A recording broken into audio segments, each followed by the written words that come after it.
That's an insane thing. No shot. Oh, Give me the hammer and the spikes. I'm putting it up there. If someone could do it, it's Ethan. He'll find a way. I'll do it again. Okay. I liked it the first time, and I'll do it again, Nick. I'm getting on a call with all my Jewish brothers and sisters. There's 30 minutes left. I really want to make Dan proud. Let's. You know what I'm planning this Christmas? No. Mock execution No.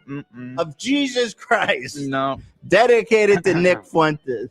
Doing my part. So you could sit in your parents' basement and cry about it.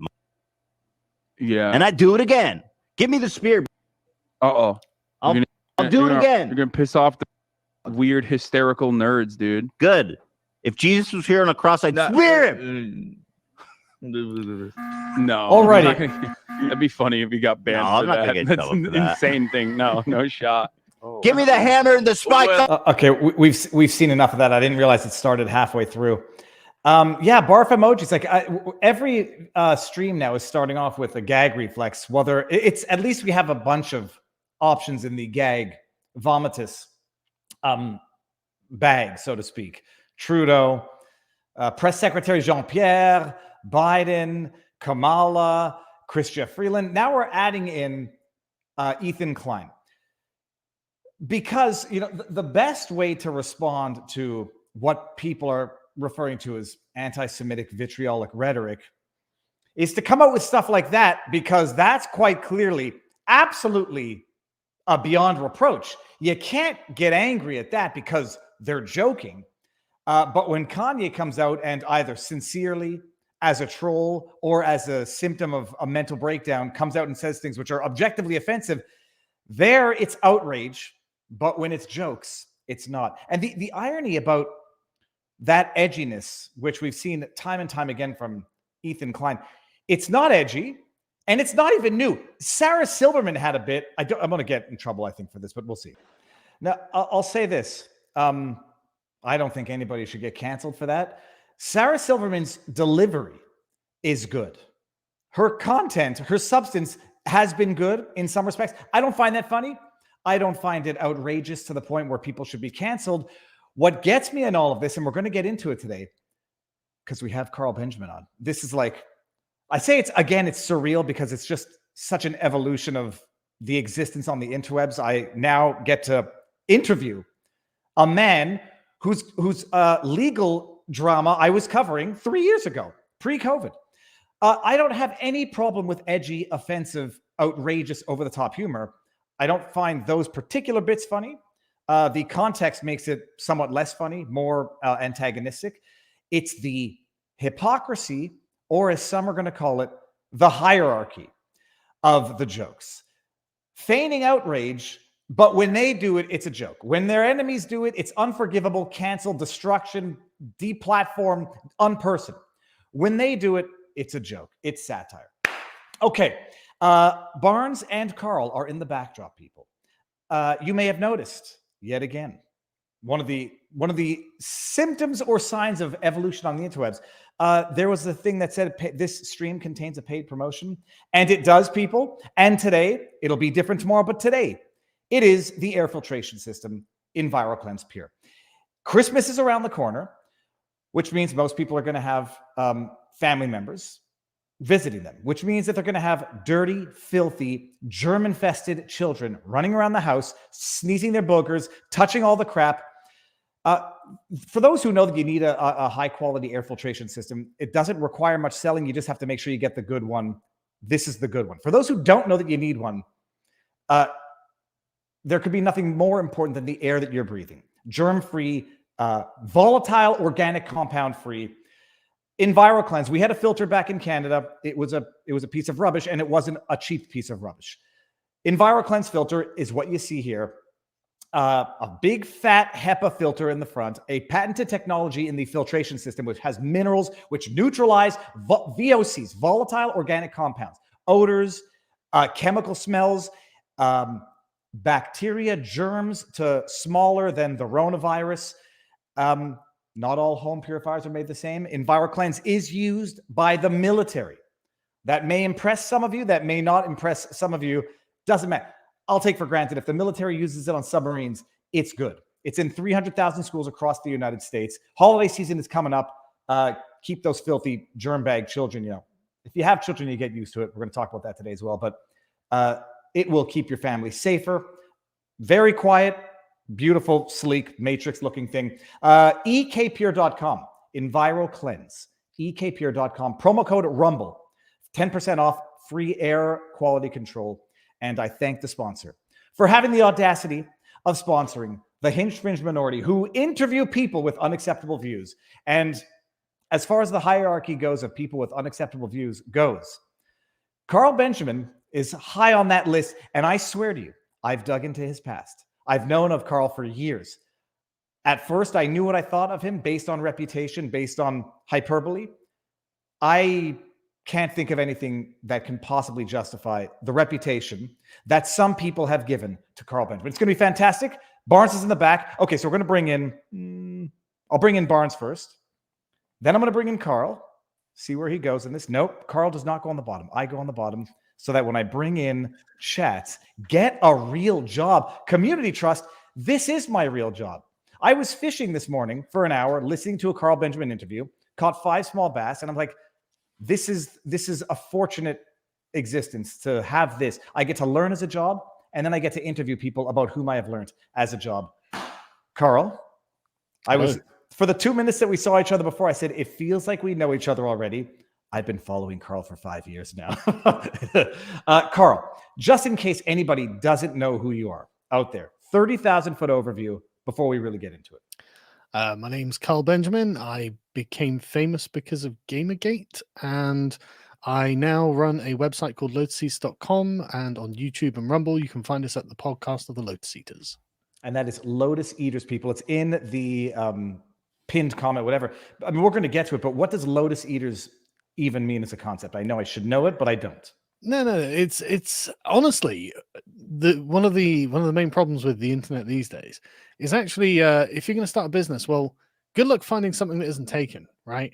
Like the internet's been around for a good couple of decades now, and there are billions of people on it, and so good luck finding a brand that you can make your own that's not already sort of something that's imprinted in people's consciousness. And I was studying a bunch of things, and one of them was the Odyssey, and I actually quite liked the concept of the island of the Lotus Eaters, because everyone outside the sort of extra canonical texts of the Odyssey, that means island of drug addicts, but actually if you read what it says in the Odyssey, there's no mention of drugs or like them being like in any way insensible. All it is the island of the Lotus Eaters is the first island that they come to on the journey back from Troy, and they're the only island that they're not trying to kill them. And so they give them the lotus flower to eat, and then they're like, I think I'd just rather stay here than carry on, because carrying on seems crazy. Why would I do that? And Odysseus drags them back to the ships and then sails on back to Ithaca, and everyone except Odysseus dies on this journey.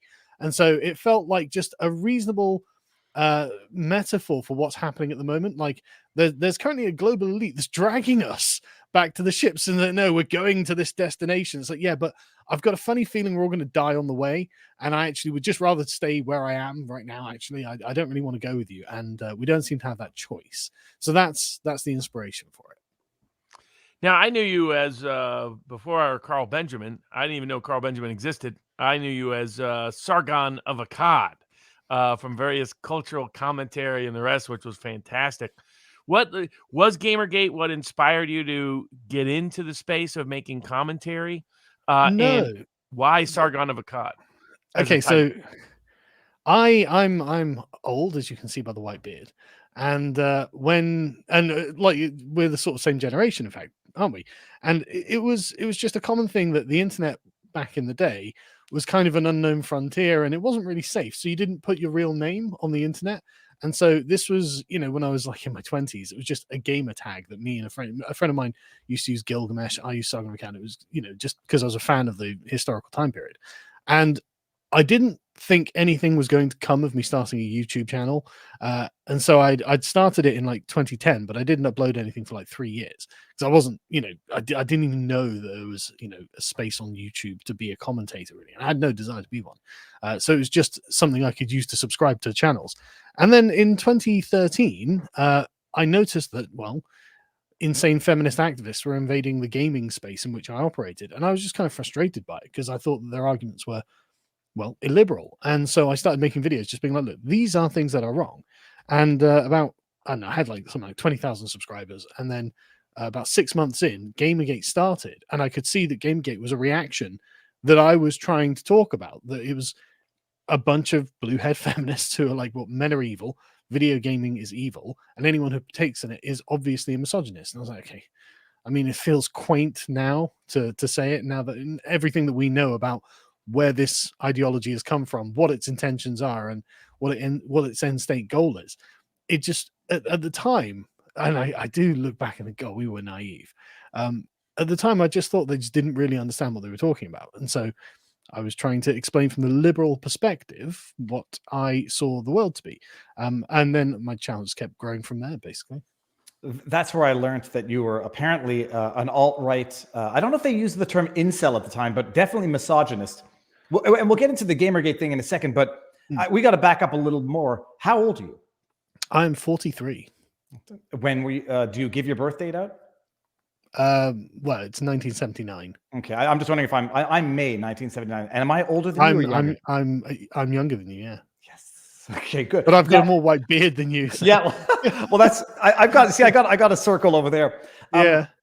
Carl, I mean, I always like to delve into infancy, childhood, parents, because I think it does help understand how a person became who they are today, especially in demeanor and philosophy. How many siblings? Where are you from? What did your parents do? What was your childhood like?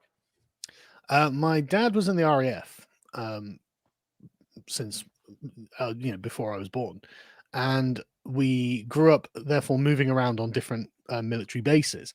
I spent 8 years in total living in Germany on JHQ, which is the joint headquarters at Rheindahlen, Mönchengladbach. Between I think about 3 and 6 and 13 and 18, or no, 13 and sort of 16, 17, roughly. About that time. My memory's getting a bit hazy because it was a long time ago now. And so they were my sort of really formative years. Just a standard family, 2 parents, me and my younger sister, who is wonderful, obviously.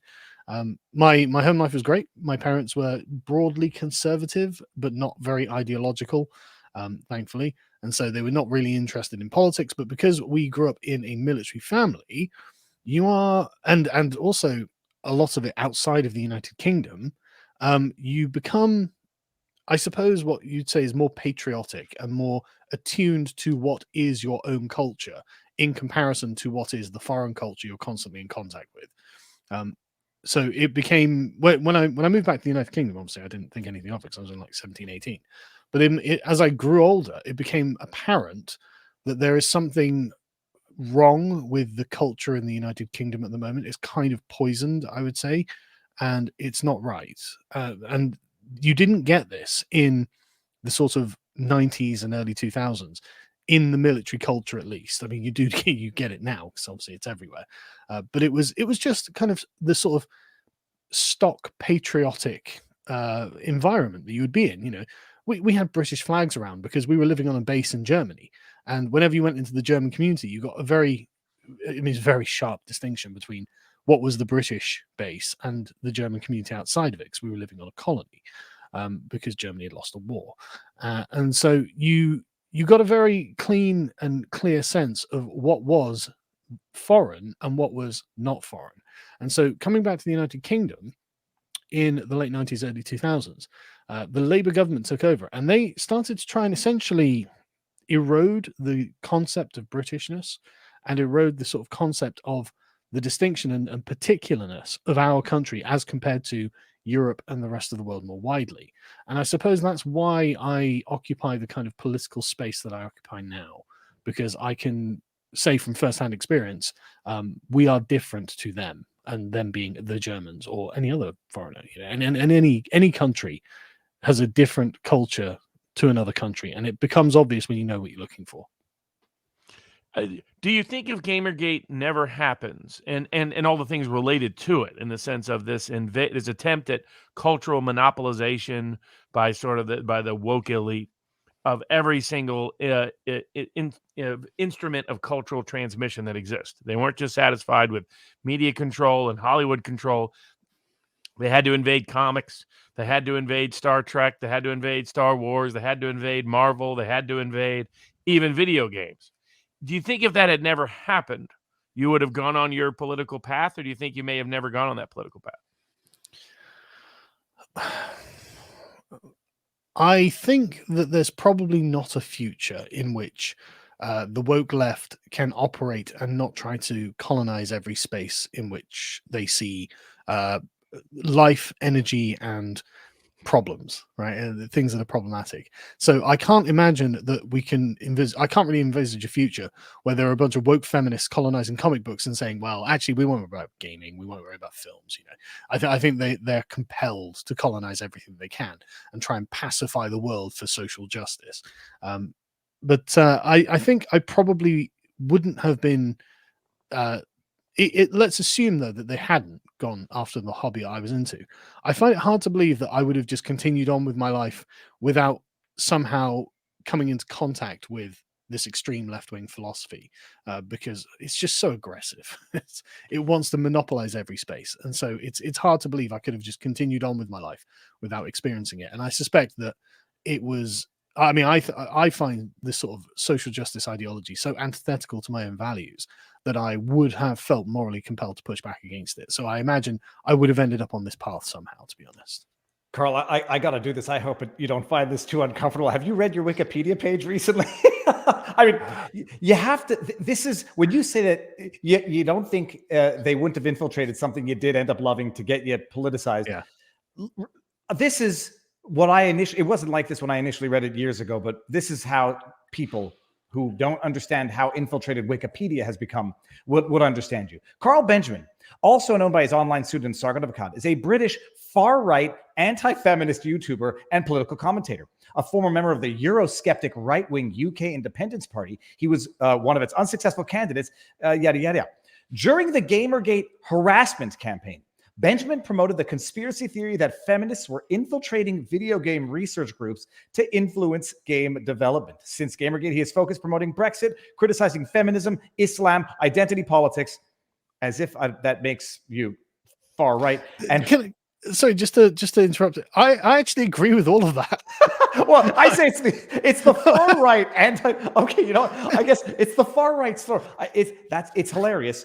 But Robert and I, with other guests, have talked about Gamergate. But for those who may not know your personal experience, what was your personal experience with Gamergate? How you got sucked into it and ended up obviously getting demonized by your involvement with it?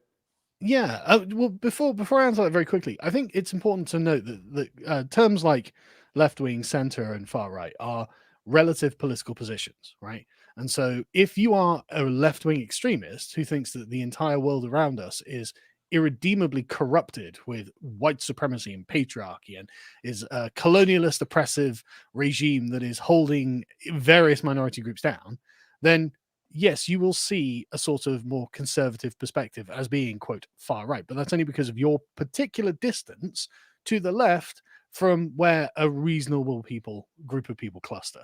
So I actually have stopped taking exception to the term far right, because if they meant Nazi, they would simply say Nazi, right?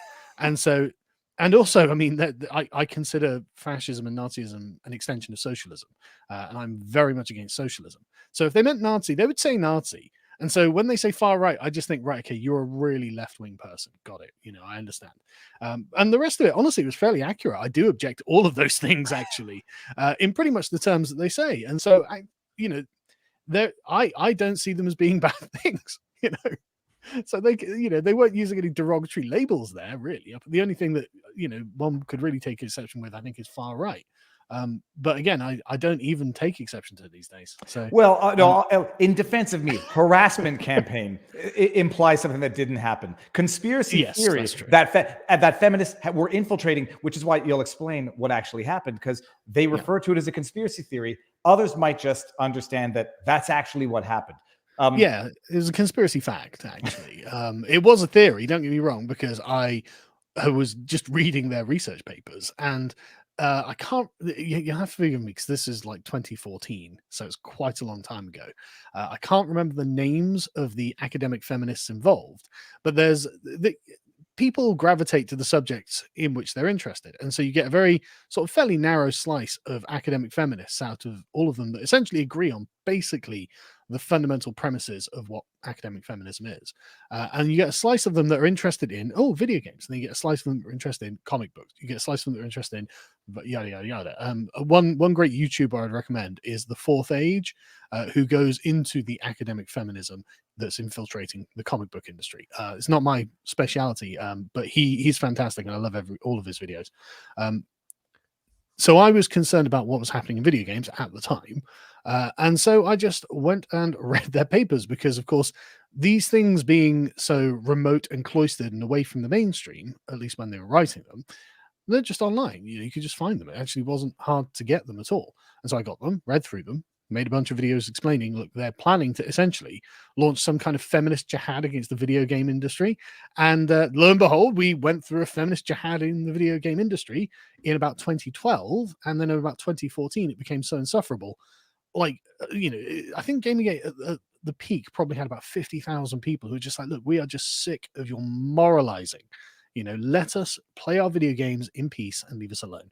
And then when, for example, Gamergate was actually a majority sort of centrist left-wing phenomenon, actually. There were right-wing people involved. But when the large body of people just basically did a political compass test, they were all compiled, it was very much liberal left, because there were people who just didn't agree with the identity politics and just wanted to be left alone, really. They say conspiracy theory. I mean, is that even a bad term anymore? I'm sorry, who isn't a conspiracy theorist these days, and how many conspiracy theories have actually turned out to be false? Just out of interest, I don't take exception to any of it anymore. And I mean, I got into Gamergate when studying to bet on the 2016 election there in the UK, where you can bet whatever you want on a presidential election. You could in America, which is I still find wacky, but I was noticing this whole new group of young, populist inclined, independently oriented people on the right, the sort of the Donald Reddit that became the Donald Win and all that, the Salty Cracker fan base, the meme makers that were all over the place, that were exploding in something I'd never seen. I mean, I've been around politics for forever, never seen anything like it. And I was like, where do these kids come from? And I started digging in, and the most common origin story was Gamergate. That they were just kids hanging out. A lot of them, used to be lefties or just not care about politics, just chilling. And all of a sudden they're getting harassed by feminazis wanting to take over their culture and corrupt media, gaming media. I mean, it was called Gamergate because of gaming media people having undisclosed relations and conflicts of interest with gamers they were promoting, with game makers they were promoting, who were promoting crap games, along with a political, ideological motivation as part of it. And so it's fascinating watching that whole thing evolve and kind of explode. It was a counter-revolution. It would have been in the interest of the wokesters to stay away from the comic book world, the Marvel world, the aspects of Hollywood and sci-fi and fantasy, stay away from it in certain parts of literature, stay away from the video gaming place. Because there they ended up rousing a quiet lion that was otherwise kind of asleep at the wheel of the culture wars taking place. The other thing that's influenced this is so many of the kids, so many people 30 and under who have been exposed to this at every level, exposed to it on social media, exposed to it in their schools, whether it's all the way down to kindergarten, basically these days, but that they were seeing it before a lot of us were seeing it. I mean, the idea just 10 years ago that Barack Obama's positions would now fit Wikipedia's definition of right wing. In other words, I mean, his opposition to gay marriage, I mean, a range of things that were his position in 2008, not that long ago. Now Wikipedia said this is far right and lunacy. I mean, just to hammer that point home, actually, I really can't tell much difference between Donald Trump's positions and Bill Clinton's positions, actually. Donald Trump really is just a 90s Democrat. It's just the culture shifted so far to the left. That became a far-right position. And okay, fine. The thing that was interesting about Gamergate that hadn't happened before, there had been resistance to social justice before, but it was always quite small and not tepid, but insecure in its own foundations. But interestingly, Gamergate went on for about a year, and that is a really long time for quite a cohesive group of people who didn't otherwise have any particular connection to one another to put up an active resistance. And so I think this is the reason that Gamergate has become kind of seared in the minds of journalists, and not just video game journalists. You'll see the New York Times and the Washington Post and things like that talking about Gamergate as if it's some perennial boogeyman, because even though Gamergate didn't win, I think it set the model for actually you can have long-term activist pushback against social justice, and it can. I think it was kind of like their Vietnam, to be honest. I think I actually think they took it very, very badly, even though Gamergate didn't win that one, it was good to see, and there were a lot of interesting people who came out of it. I mean, a bunch of people sort of crashed and burned, but it's the internet. There's a lot of energy. You don't know what's going on. This is all new territory, new experiences. So you can hardly blame people for not. And another thing as well. This is all very organic.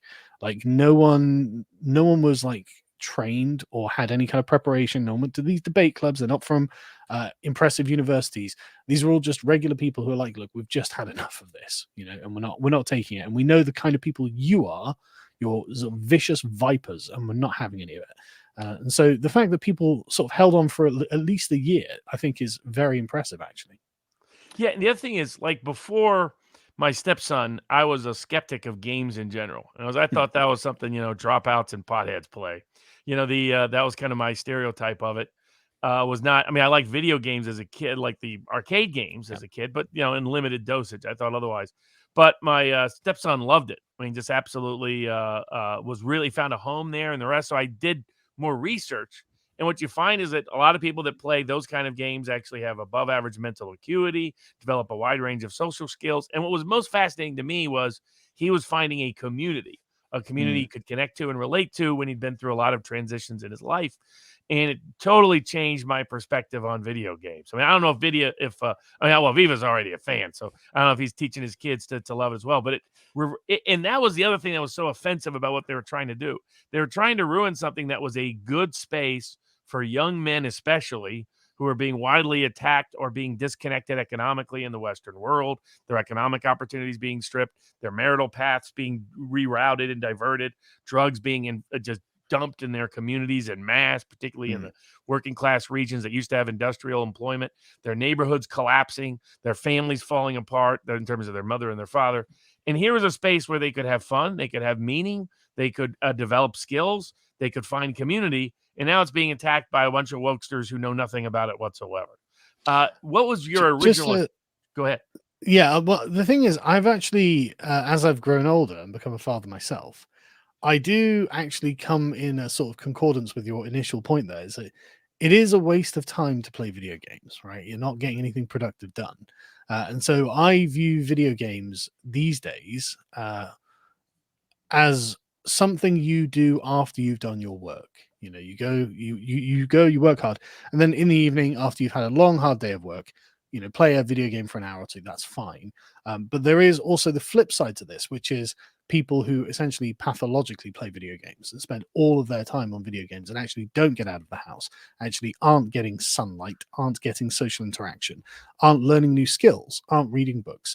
And I mean, like anything taken to excess, it becomes bad for you.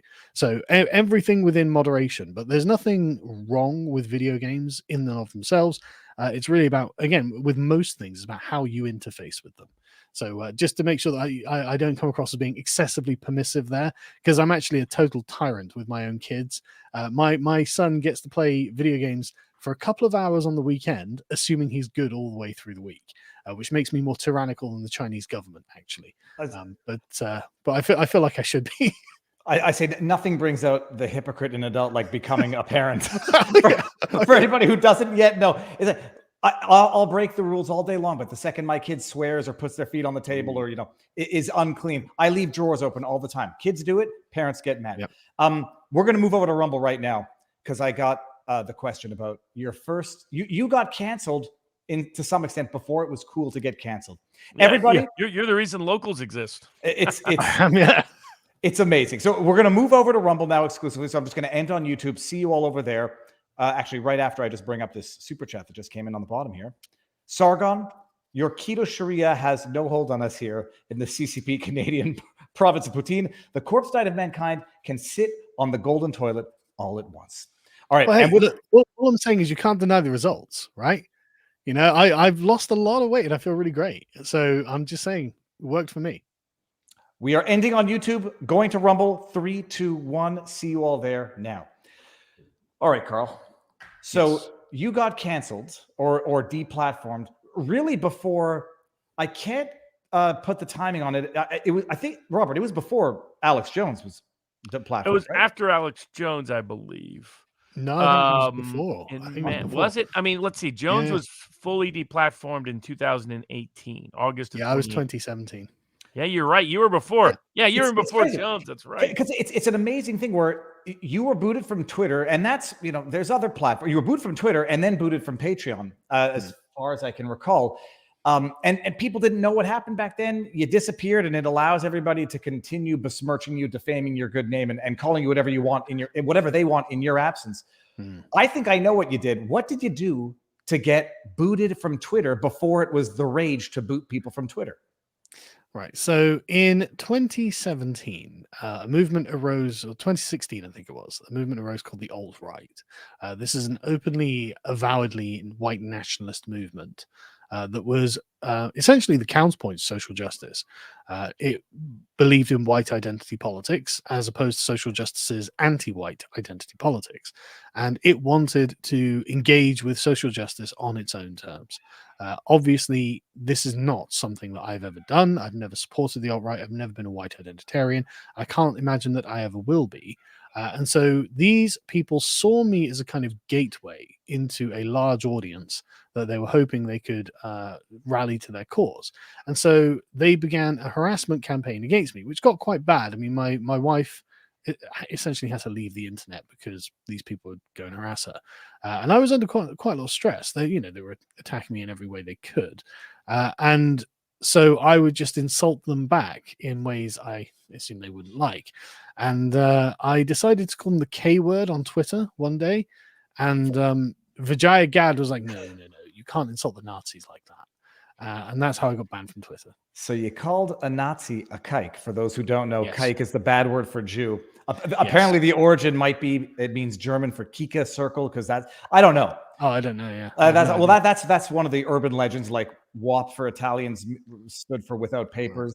That doesn't seem like the end of the world. So you obviously sarcastically, ironically called a group that you identified as alt-right, actual supporting Nazi ideology type thing, a kike, because that would be the absolute greatest insult to. And, well, it's the best I could think of anyway. It's like the Dave Chappelle routine, right? Where Yeah. Dave Chappelle is the blind black Klansman, and then discovers belated he's blonde, that he's black, and so he hates himself because he has to get divorced from, because that makes him something. Which was also the reason I got banned from Patreon, because I also called them the N-word. So Storm Gruppenführer 1488. I think if I apologize to you, maybe I'll get my Patreon back. Who knows? Jack Conte took it badly. Again, they were in defense of the Nazis, but I mean, maybe they're fans of Kanye West or something. But on what platform did you use the N-word? Was it verbally or was it in writing? Because that'll answer the hard R versus the soft R aspect. It was verbally, and it was on someone's YouTube channel, but not my own. So you got booted from Patreon for using the N-word on someone else's YouTube video channel. Yes, when insulting some Nazis who were kind of stalking me on the internet. And the only reason that Patreon found out about this is because those very Nazis sent the clip to Jack Conte at Patreon. So it was mildly ironic, but to be honest with you, it seems like fun now. Like, it seems just like, wow, what a crazy year that was, because it wasn't anything terrible, nothing destroyed me or anything. So I was like, okay, well, that's not the end of the world. And now that I'm back on Twitter because of the God Emperor Elon, it's been an interesting sort of time in the wilderness where I've learned a lot and I've changed a lot. And so it's nice to be able to come back to Twitter with a sort of fresh perspective on how things should be done. We have a question from our Locals Live chat. which is are you familiar with the treatment of Harold Wilson in the UK and whether that's analogous to Trump's treatment? The only time I got clued into that is I was on a tour in the UK. I was over there 2018, waiting on the Senate bets to pay off. The House bets lost, but the Senate bets cashed. But I was waiting for the Senate to be certified. In a tour, they took me through, I guess, like Harold Wilson apparently was telling people that there was like UFOs and he had all this inside information and that he was blacklisted out of being the premier. I was like, I never heard of this. I heard it from this random London tour guide. I don't know if you ever heard anything about that or no. I've never even heard of Harold Wilson. He was the Carter era UK prime minister. Right. No, I'm afraid I can't tell you anything about it. I only know the name now. Yeah, about that whole white nationalist, alt-right, kooky community that grew up and people who got attached to them. But we currently see, why Kanye decided to, attach to him, I have no idea. But what's interesting about them is that they are so much like the race grift, which is probably more common in America than it is in the UK, in the sense that, the Klan that fell apart in the 1920s at its peak in 1924, 1925, it did because they were grifters, fraudsters, criminals, rapists. Yeah, they were Democrats, I know. Yeah, exactly. That's exactly right. And so and look at the current crowd, the Fuentes group. The other thing is they brigade people's chats. They harass people all the time. They stalk people all the time. They do really nasty interpersonal things. They try to get people canceled while complaining about cancel culture repeatedly, which you were the personal witness of. And I think some of it is rooted in terms of its audience are young men that are just disconnected and have been so widely and broadly criticized that they're flocking to ideas that are like sort of the neo-Nazi movement after the fall of Eastern Germany and the Soviet Union for a period of time, or you just had disconnected people not knowing what to believe, a lot of criticism who got attracted to some dangerous ideas for a while, like aspects of hooliganism. I think what's your thought? I think it was kind of inevitable, really. If the left were going to be like, right, listen, white people are evil, and it's because they are white that they're evil. Well, there are going to be some people who go, well, hang on, I'm white and I'm not evil, and I'm happy to accept your framing on the question. I just wish to argue back on the side of the people that you're attacking. So I'm not surprised that these people coalesced into a movement and came into existence. I personally just think race is not really a political category. You could go nationality, that's fine, which is literally a political category. But I think that race is far too abstract to have as a political term. For example, a white advocacy movement would surely be unable to distinguish who the good guys were in World War II.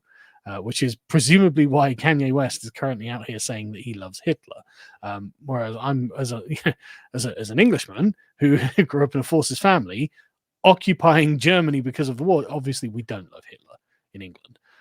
And so, but the Germans and the English, obviously, as white can be.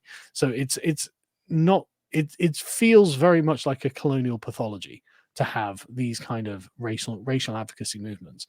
And there's just something about them that I think is kind of grim because of the abstract nature of them and the exclusive nature of them. It's not really very useful because really what you want is political incorporation. And so I prefer party politics, as in people can choose their own particular party affiliation and leave that as and when they will, as opposed to essentially categorizing people and then giving them no choice. I just think that's unfair. So I've never been a white nationalist. I can't ever see that I will be. The thing that I've noticed is that when you tell people they're evil, fundamentally evil, and they say that I'm not, but if you're going to treat me like that anyhow, well, it's like Megamind. If you're going to make me into the villain, well, I may as well just become the villain anyhow. If you're going to deplatform me for no good reason, if you're going to villainize me, excommunicate unperson, well, then I'll just become the bad person anyhow. And it's a risky thing to say, but it's an evolution that I've noticed.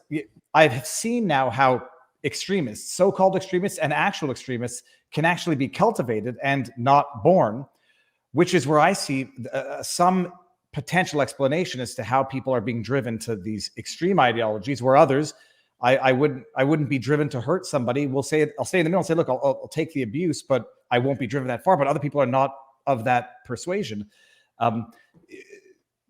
But for what, just the, before we move on from one thing, Kanye's walking around saying, I love Hitler now.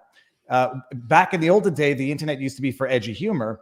Is one of the lessons you learned from your experience and subsequent exodus and subsequent reinstatement to society is, even watch the jokes, even in jokes, but nonetheless speak your truth. Yeah, things have changed. So it used to be that the internet was a place you could have fun and people would make edgy jokes, and that was fine because at the end of the day, it was just things that were happening on the internet and it was funny. However, the entire internet, every single space became politicized when the left, the millennial left, took over almost every institution, almost every host of any online space. And so you'll notice what they do is they treat any statement as if it's a party political broadcast. Anything that you've said is treated as if it's some kind of manifesto that you have written, because they are literally taking everything as a concrete political assertion, which of course everything's not. But what difference does it make? They're turning everything into it, and therefore, well, now it kind of is in some dimension. Even if between normal people it's not, you've still got a very well-funded, very vocal and well-organized activist mob who are in control of the institutions who think that it is. And so you have to take that seriously. When you were saying about the ostracization, I think you were making a really good point there, because I think that the perfect example of this is actually Milo Yiannopoulos. The fact that he spent so much time in the wilderness and he has radicalized in that time, I think goes to show you exactly what happens to a person when they are essentially backstabbed by the community in which they live, which is what happened with Milo and the Republicans. He was framed by the Lincoln Project, and yes, he had said things that I don't agree with. But, rather than sitting him down on, Joe Rogan or Lex Friedman or whoever, I mean, like, right, okay, let's explore this because we can reform you or maybe bring you in and get you to change your mind and maybe make him understand that actually I think you were the victim of something here, rather than thinking that you had agency over it, and maybe the agency is a bit of a cope over what happened to him, rather than doing something which would have been humane and charitable like that, and would perhaps have shown him that the world isn't actually the evil monolithic thing that he's now making it out to be. It could have kept him in the discourse, in his community, and attached to people, with in relationships with people that would have moderated him. Instead, he got cancelled by the left, obviously, but cancelled by the right as well, which meant he was completely on the outside. And you can see what this has done to him. And so when he was on Timcast the other day, you can see in his demeanor that he is scarred, right? You can see that these things have hurt him. And so him taking Kanye West and Nick Fuentes to see Trump, I said on Twitter, look, I think this is part of his revenge against the Republican Party. And lo and behold, it turned out that it was. Because I've known Milo since Gamergate, and I do like him and consider him a friend. So, and I know that he's done bad things, he's stolen money and things like that, and he should be held to account for those things. But again, if I were to just be like, well, look, I'm never going to talk to you again, you're a terrible person, then he's not going to get any better. And no one ever gets any better by being ostracized. And so I really do think that's the exact opposite way we should be dealing with people when they're starting to act out in this way. Well, when they, like Kanye West is a great example as well. Okay, Kanye West is currently out there saying wild and ridiculous things that no one agrees with. In fact, they're so out there, they sound like he's performing a Dave Chappelle comedy skit, right? This sounds exactly, and his delivery of what he's saying sounds like a joke. Now, I've been wrong before, so I'm not going to say that he's joking, but I do think that the problem is actually Kanye is a damaged person and he is becoming scarred in the same way that Milo is. And I think it would be better to do what, Lex Friedman did actually, and just try and talk him through it. But of course, I'm not saying that's the silver bullet. I'm not saying he's going to change. I'm not saying he's going to, mend his ways or anything like that. But at least that's the right approach to take with these things, and if people want to, give themselves enough rope to hang them with, okay, I don't agree with Elon Musk banning him from Twitter, but I can see why it ended up happening.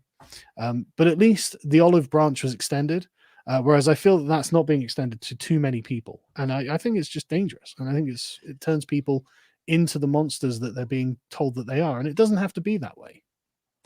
And just so, for those who may not know, the Milo Yiannopoulos, he got canceled for that statement he made about having been sexually assaulted by, I think it was a religious figure, a priest. And he said it was a good thing for him, and it helped him discover himself, yada, yada. And for those who haven't seen Good Will Hunting, first movie reference, it's like the scene from Good Will Hunting when Will's what's his name, Robin Williams, is telling Will, "It's not your fault," and he's like, "Yeah." Where someone sits down and says, "You're a kid. You can't enjoy this. You can't consent to it, and this is coping." I totally agree. And it's an interesting thing. Now you sort of, I tend to feel bad for people in general, even when they don't feel bad for themselves, to view Milo not as a victim, but as a product of double excommunication, backstabbing, to explain how he became the supervillain. It's an interesting way of viewing it. And I might be wrong. I'm not saying I've got the correct interpretation, but that's just how it looks to me, and I just don't think that's the kind of civilization I want to live in, like if he's committed a crime, then charge him with something. If not, then stop. How do you think that the sort of Gramsci style march through the institutions occurred with such rapidity? In other words, like if I had been gone for a decade, I would not recognize 2022. It's just, the idea that we have men competing in women's sports, men pretending that they can get pregnant, democratic, well-recognized public figures not wanting to answer whether men can get pregnant, doing drag time, story time for 8-year-olds, bringing little boys and girls to do strip routines at places, actual major publications talking about pedophiles or just minor attracted persons. Just insanity at so many cultural, social levels, to the degree that, even a hardcore lefty like J.K. Rowling can get canceled because she points out women are women. How did this happen with such speed through media, through Hollywood, and some things that were supposed to be checks, like the monetary motivation of Hollywood to make successful films? But instead, they left billions on the table in gutting Star Wars, gutting Star Trek, gutting Doctor Who, gutting a wide range of great franchises. Everything. Everything is what everything. Just total annihilation. Without each. How do you think it happened, and how did we not see it happening until it was all of a sudden here? So the origin point for this, it depends how far back you want to go, obviously, but I would place it at the beginning of the 20th century, where the communist movement realized that it had failed and it was simply not capable in its current form of bringing about the socialist revolution. This is why fascism exploded as it did. Fascism was a response to the failures of communism to overthrow capitalism. Now, the only place it really succeeded was in Russia in 1917 with Lenin overthrowing the provisional government. But it was a communist revolutionary who got imprisoned by the fascists called Gramsci, Antonio Gramsci, who identified, well, that's only happened in Russia because Russia is a deeply corrupt country where the people do not support the institutions of government, and so they don't care if they get overthrown by a small organized minority. And he accurately, I think, pointed out in his prison notebooks that actually this is not going to happen in the West, especially not in somewhere like the United States, Canada, or England, where actually the institutions are by and large not corrupt. And the people uphold them because they believe the institutions are the best that they're going to get, and they like them. They think they're important and sustain the world that we have around us. And so, from this, you have a small group of activists in academia in Harvard Law School they call themselves the critical legal scholars initially, but they eventually ended up turning themselves into something they called the race crits, or the critical race theorists. This began with, I think it was Derek Bell's alternative course, in which they were essentially teaching what would become to be called the intersectional view of society. This is essentially a great expansion of Marxism out of the economic sphere and into every other sphere of life. And in her earliest essays, Kimberly Crenshaw she's the person who coined the term intersectionality. In 1989, she gives her essays really long titles that I can't quite remember off the top of my head, but it's something like a Black feminist critique of liberal human rights. And that's the core of it. And so in this one essay, she analyzes three particular American Supreme Court decisions pointing out that actually what's happening here, she believes that as a black woman, she has identified in a problem, an absence in in American liberal human rights doctrine, which is when, for example, like a pair of black women were denied a promotion in a company, I think it was a helicopter company or something like that, they were being discriminated against by the people above them, the judge ruled, but the judge ruled them either being as either women or being as either black. And so a black man could be discriminated against on the basis that he's black, but of course he had a privilege because he was a man, whereas a white woman would be discriminated against on the fact that she's a woman, but of course had some sort of privilege because she was white. And so this was a sort of a gap in liberal human rights law.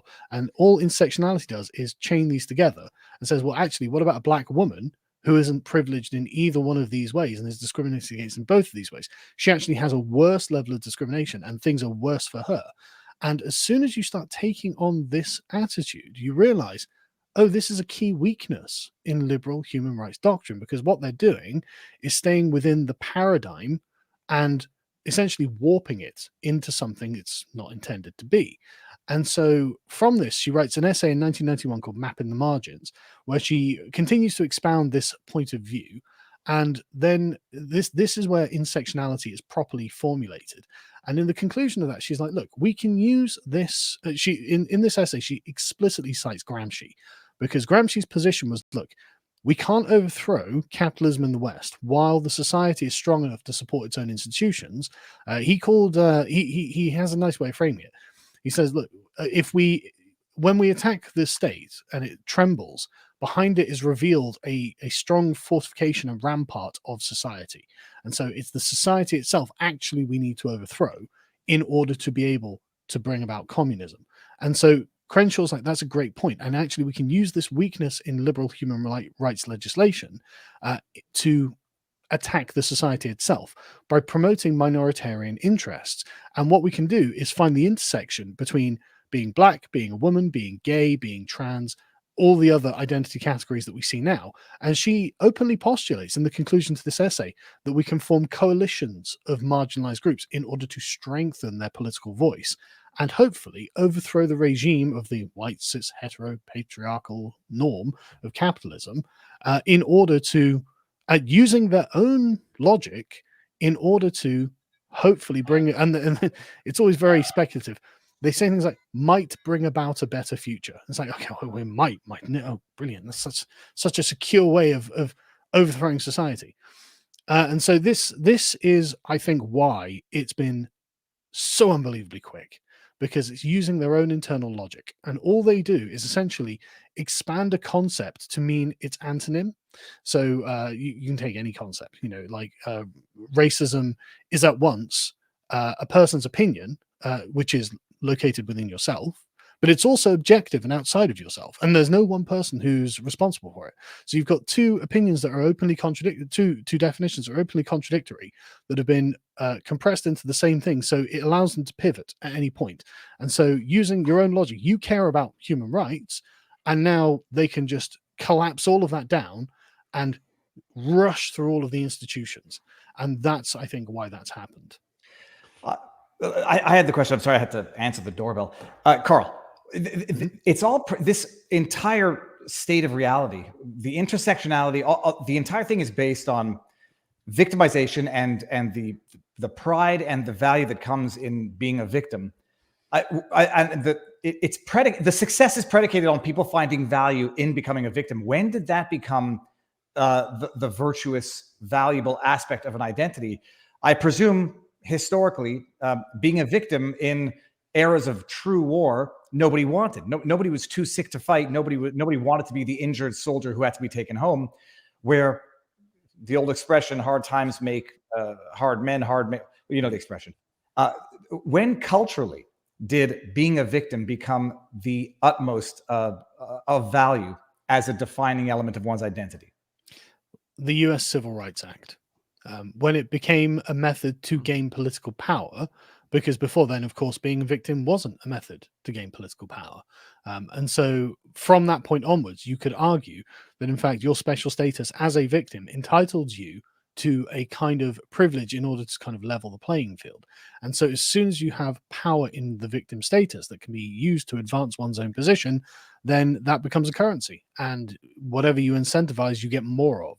And so combine that with Crenshaw's view of actually, I can even hack the liberal human rights view and like have a double advancement within that. I'm doubly or triply oppressed. Then you end up with exactly what we see now. Now, there's different ways in which you pushed back both in the court of public opinion, but you also ran for office in the UK. What was that like? Tremendous fun. It was so for people who don't know, Brexit. The UK had been a part of the European Union since I think it was 76 or something like that, but it was never very comfortable in the European Union because Britain, England particularly, has always seen itself as apart from the European continent. We are definitely different in certain important ways. And one of those ways is governmental philosophy, the extent that we think that the government should be able to interfere with our lives, in fact. And the Europeans, of course, the French and the Germans are not of the same mind as the British, particularly the English, when it comes to the way that the rules should be. And so Britain was inevitably, I think, going to at least try and leave the European Union. And so in 2014, I think it was, the United Kingdom Independence Party, UKIP, was polling at somewhere around, I think it was 15%. It was a huge number for an outside party, because of course we've got the sort of duopoly that the Americans have. And so the Conservatives under David Cameron were like, right, we're going to have a referendum on this, because they were hoping to kind of kill the issue. And if they could kill the issue, because they were bleeding voters, basically, to the United Kingdom Independence Party. And so they had the referendum against everyone's, all the institutions, all of the elite. They didn't want to have the referendum because, I mean, referenda are actually kind of unusual in British history. We don't tend to do them much. And, well, the result came back and the majority of people wanted to leave. And so that was political chaos for 3 years. And we should have been out, years earlier. And the European Parliament is a kind of a parliament above the national parliaments. And the thing is, though, it's got far fewer powers than the national parliaments. And so the constituents of each European country tend to be a lot more serious and concerned about real issues when they send people to the national parliaments. And so they actually have, especially in Britain, we had a tendency to send loads of UKIP MEPs to the European Parliament. But I think there was only one UKIP MP that was actually elected to the British Parliament. And so it's interesting how like the public were like, no, we're gonna go over there and send our rabid leavers over to Europe, where they least want to be, to give them hell. And they did for years, and it was great. There are some really great speeches from the UKIP MEPs on those floors. But the point is, I think it's 5 years, I assume it is, when it comes around, it's 3 years after the vote, we still hadn't left. And we were going to have another round of elections for MEPs. And this was just intolerable. This is just like, no. We shouldn't be voting for this because we've left. We shouldn't have any MEPs. And the institutions in Britain were doing everything they could to stop Brexit. You had legal challenges. You had a general kind of inertia and malevolent inertia. It's like, no, we're just not going to do things. And so the reason that I ran is just to say, look, I'm just going to get in your face about this, because now I'm an official political candidate. Well, you actually have to do things in this. Now it becomes there are actual obligations on the institutions. It was a kind of a way of getting in their face about it. I mean, I had no illusions that we were going to win or anything like that, because we were running against Nigel Farage, who was the guy who essentially is the face of Brexit. So there was no way we were going to win against him. But it allowed us to raise a bunch of issues and draw a bunch of people out who otherwise wouldn't have been forced to have been drawn out and stake their flag in certain places. And so I had and also the campaign itself was just really fun. Like I was running for the Southwest where I live, which is a big constituency actually. The MEP constituencies are quite large. If it was like, for example, the local MP is like 100,000 roughly people block, and you can go around it in a car in a day, but the entire Southwest and Gibraltar is several million people, and you can't just go around it in a day. And so we had this campaign, just essentially we threw darts in a map and all right, we're going to go there, and there, and just host like public town hall meetings. They're all up on my YouTube channel still, and they were just great fun. And we got a bunch of insane leftists coming out to attack us or debate us, and then we had like really decent normal people like, yeah, no, look, we voted to leave, we should leave, this is democracy, what the hell's going on? And so the whole thing was just tremendous fun. It was just nice to see how the establishment react, really. We don't need to get into it in too much detail, but they tried to cancel you for other reasons, even during the campaign, because of some edgy humor back in the days of the interwebs. And you forced I saw that interview with the BBC journalist. It was the most patronizing interview one could imagine. But you forced the issue of freedom of speech at that time. This is now 4 years ago? 3 years. So you were forcing the issue of freedom of speech at that time. Has it gotten better or worse in the UK? I'm asking a rhetorical question because you're going to say, how much worse has it gotten in the UK? Wow. What's it like to be in a country, and I'm from one too, where you can get in prison for a joke? Well, it's not good. I can't stand it, really. And to be honest with you, I'm actually surprised I've never arrived in legal trouble for things I've said on the internet. Every time I've had to speak to the police about this sort of stuff, I've just explained my case, and they've been like, right, okay, and just left me alone.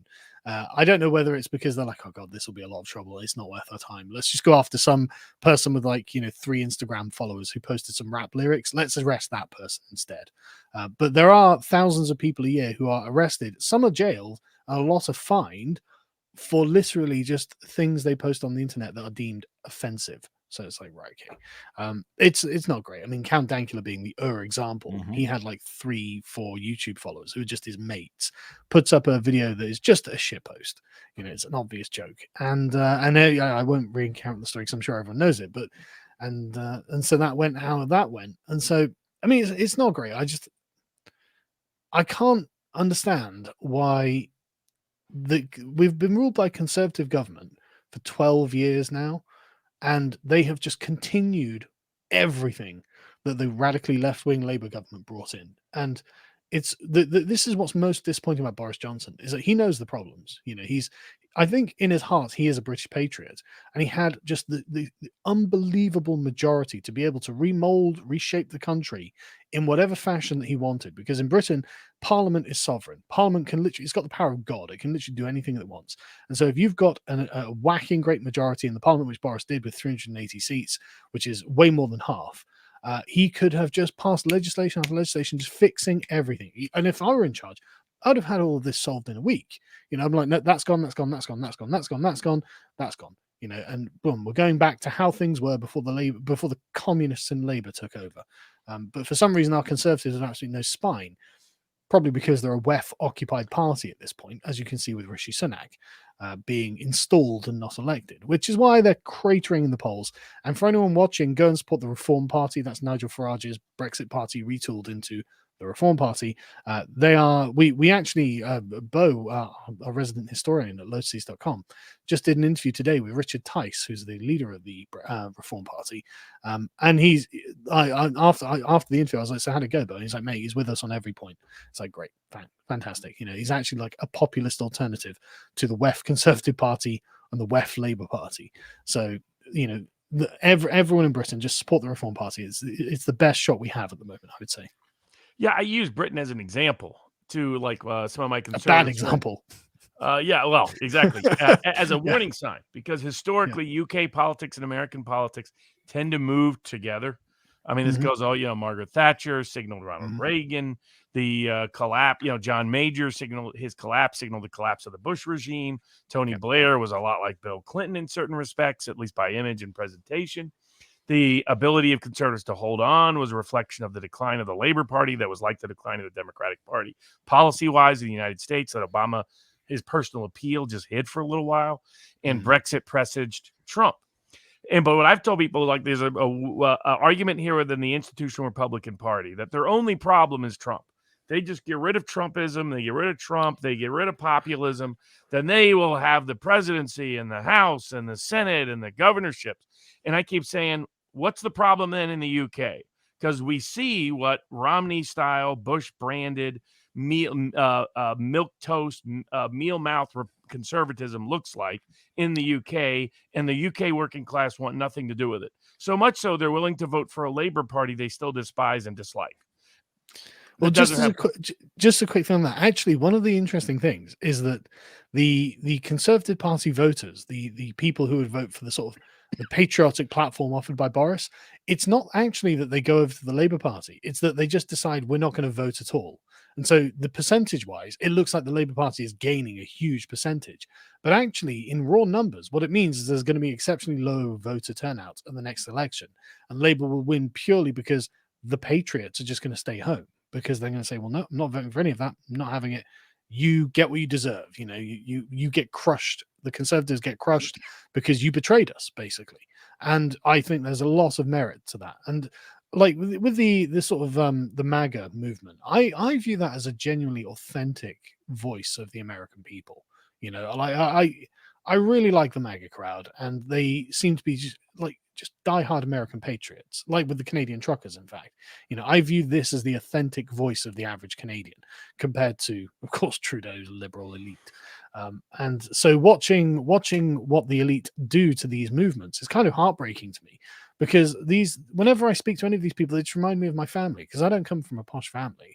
I was just lucky enough to have a dad who went into the armed forces and was in a kind of middle-class environment in the armed forces, which is why I have a nice accent. But it's not because I come from a wealthy family at all. There's no wealth in my family. I was the first one on my mum's side to even go to university. So, there's no pedigree in my family at all. But they are all good people, and they are all, hardworking, and they deserve to be represented. And it sickens me to watch Western politics as a whole be so unrepresentative of their own nations. And as soon as an authentic voice emerges in a populist movement, it's just crushed with as much fervor as they can muster. I mean, what happened to the Canadian truckers is just abominable. Like, if I was a Canadian, I'd be like, right, okay, that's the new reality. Trudeau just is a WEF occupied tyrant, and this is something we have to really take into account. Well, it's even worse than that. And you make the analogy between the MAGA crowd the MAGAs in the States, the truckers in Canada. And my experience with it is it's the political elite that crush it, that demonize it, that use their government media apparatus to spread the propaganda. But the problem is it works on a substantial portion of the population. You've got, I'd say, a good 30% of America thinking that the MAGA crowd are fascist Nazis. Domestic terrorists. You got in Canada, I don't believe the polls for a second, but I know from my own milieu, a lot of people say, maybe it wasn't so wrong to use the Emergencies Act to quell this. Those protesters are a bunch of goons in the first place. You go back to the UK, and Carl, you'll tell me, what percentage of the general population thinks it was okay to fine or jail Count Dankula for his Nazi pug joke? I mean, it's not insignificant, I presume, in the UK. I can imagine that most people probably think it's ridiculous. In Britain, it's the Brexit voters who are the authentic voice of Britain. Luckily, actually, that's a really large majority of people.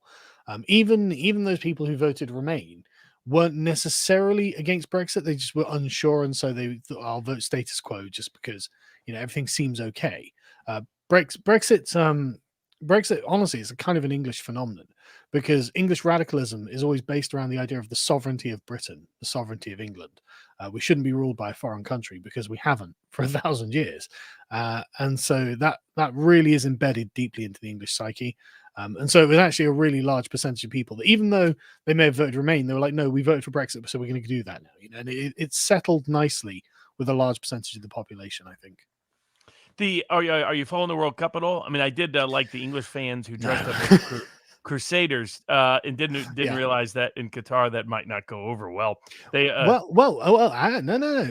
The Qataris didn't mind them being Crusaders at all, did they? You can't wear your gay armbands, but you can dress as a Crusader, which shows you that the Qataris have a totally different perspective on offense to what Western progressives thought, because it was FIFA themselves who said, no, you can't dress as crusaders, not the Qataris. But it was the Qataris who said you can't wear your gay armbands, and FIFA were like, okay, guys, sorry, Football Association, you're just gonna have to take them off, or else they're gonna send you home.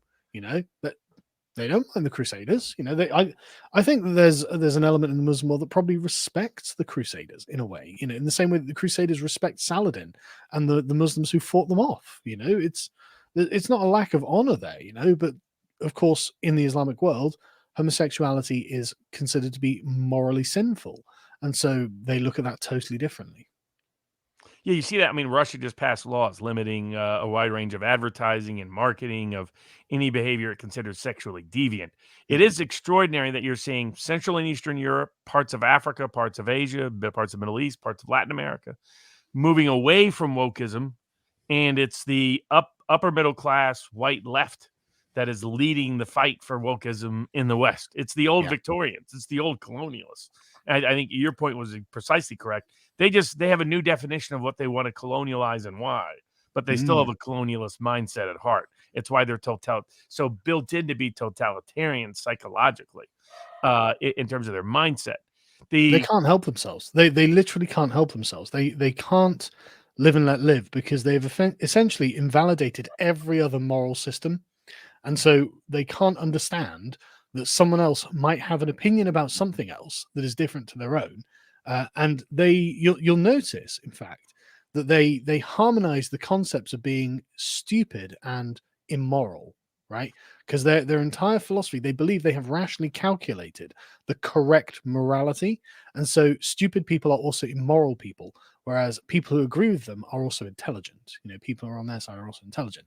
And I think that's actually deeply dangerous because one thing I think that I've learned, and this is one of the reasons I've become a lot more conservative over the years, is that actually trial and error is way more useful for determining right and wrong than some sort of a priori hypothetical calculation about what should be, and then applying that to the world. Because I mean, if the 20th century has shown us nothing, it's that all of these theoretical moral calculations are maybe fine in the abstract, but as soon as you start trying to apply them to reality, you realize the reality is a lot more complex than the philosophy would have you believe. And so you end up with many problems springing up that you didn't know were going to happen, and now you can't deal with because you're locked into a rigid framework of ideas. And so I find myself essentially trying to shed ideology altogether because it's just an inaccurate way of viewing the world. And I don't think that it's right. I actually think that traditional morality is a lot more human, a lot more intuitive, and actually depends on the situation, the context, and the way people are dealing with one another. And I think it's maps onto reality a lot better. The idea of the white liberals colonializing and applying that now to what we're seeing in terms of the madness in America and Canada. I'm thinking now to the gender ideology and gender transition stuff in children. Carl, I'm led to believe that that is nowhere near as prevalent and extreme in the UK as it has prevalent, I should say, sorry, as it has become in Canada and America, but America more so. It seems that Canada is the canary in the coal mine, doesn't it? Luckily, in England, we are intrinsically conservative morally. We are, of course, dominated by the left in every way. But the regular person, if we had some sort of proportional representation or direct democracy, Britain would be a very far right country morally. I looked it up the other day, actually. In 2021, 56% of people in Britain think we should bring back the death penalty, for example, which was outlawed in, I think it was 1969.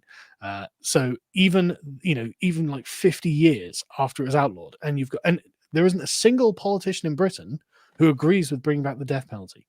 So the Conservative politicians are to the left of Labour voters on the subject of the death penalty. I'm writing an article about this, actually, because it's staggering the lack of genuine representation that we have at this point. So the public are actually very conservative in their morals. And it's because they have this sort of traditional, sort of empirical view. Like, we're not going we don't really care about your theories. Look at how that person is suffering. You can see the suffering on the person's face, and actually maybe you should make a decision extracted from the circumstance you can see, rather than consulting the table of social justice dictums to see if there's one that fits this circumstance. So it is less bad than in Canada and the United States, particularly places like California, obviously, where it is just. Well, it's become an industry. I mean, once it becomes an industry, it takes on a life of its own. But it's worse than that, though. It's become an unquestionable truth, right? And it's become scientific dogma to certain people, and I think that it's going to age like lobotomizing. Mm-hmm. I think I don't hate anyone. I don't want trans people to suffer, but I do genuinely think that there's going to, and I've read too many detrans stories to not have this opinion now, where it's just you've got like our detrans subreddits and stuff like that, where you see these horror stories and they're like, look, I was 16, how could you let me cut off my breasts?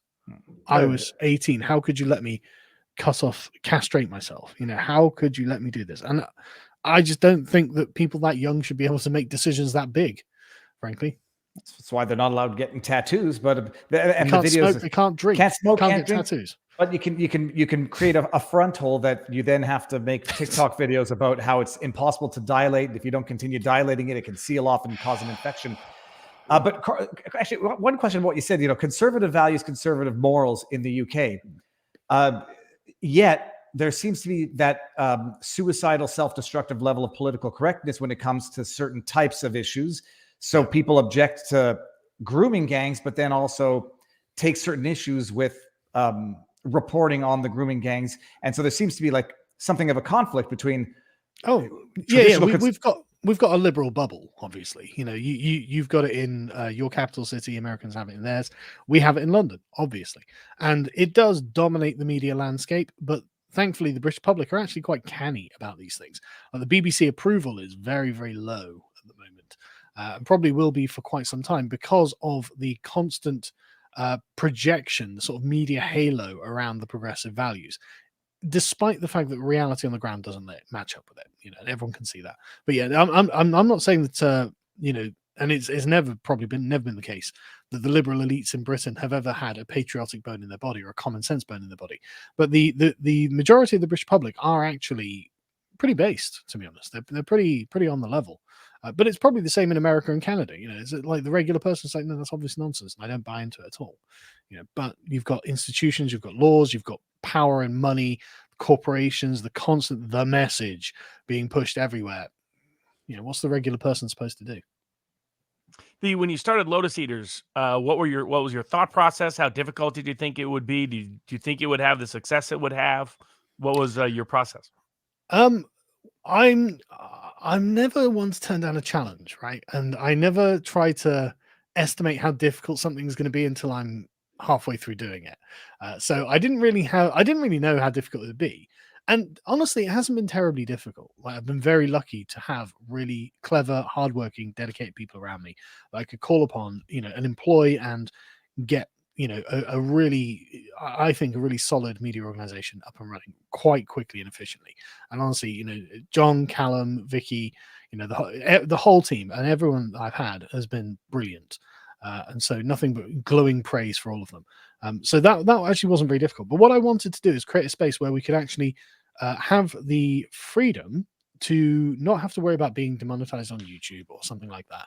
And thank God we have, enough paid subscribers who can sustain the work that we're doing. And so what we do is put out like the regular podcast stuff like that. But then we do book analyses, premium podcasts where we discuss in depth various ideas that we think are lacking in the conservative spaces. And when I say conservative spaces, I really mean not left-wing spaces, right? The ways in which conservatives or not leftists need to bolster their own positions and actually find a way to ideologically, if not go for the heart of leftism and break it apart, then at least sort of turn the beam and have it point in another direction so we can maintain something of our own that doesn't just instantly get destroyed.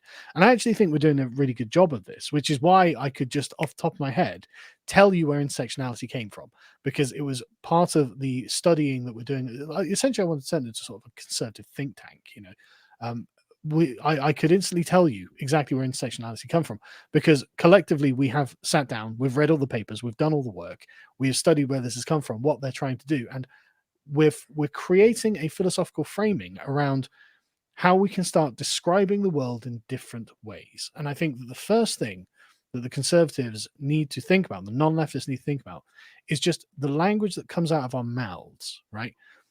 Conservatives or normal people are interested. I'm going to say conservatives, not that I'm saying everyone's right wing or anything, but when the left calls you a conservative, even if you're not a conservative, what they're saying is you are not a radical. There is a part of reality that you are willing to leave untouched and existing that doesn't conform to the left-wing ideology that I'm trying to impose.